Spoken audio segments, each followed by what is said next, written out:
Hi friends, பீக்கங்காய் பொரியல் எப்படி பண்ணலான்னு பார்க்கலாம். பீக்கங்காய் நமக்கு தேவையான அளவு எடுத்துக்கோங்க. அதை தோல்லாம் சீவிட்டு வாஷ் பண்ணி எடுத்துக்கோங்க. அதுக்கப்புறம் பொடி பொடியாக கட் பண்ணி எடுத்துக்கோங்க.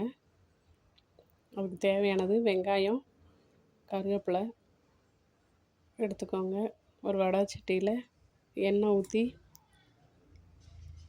உளுந்து, கடுகு போட்டு நல்லா வெடித்த பிறகு கருவேப்பிலை போட்டுக்கோங்க. வெங்காயம்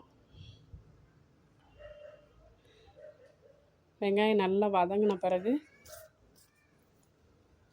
பீக்கங்காய் போடுங்க.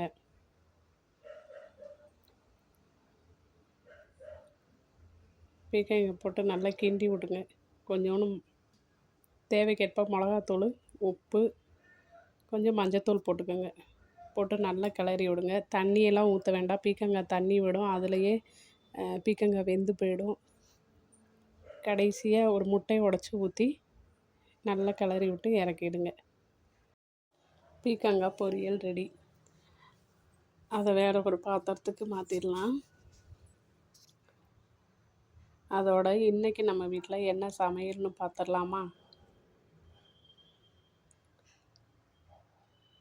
சாதம்,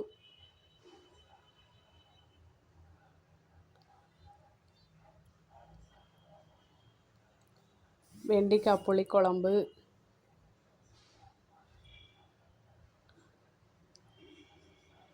பீக்கங்காய் பொரியல், 2 முட்டை.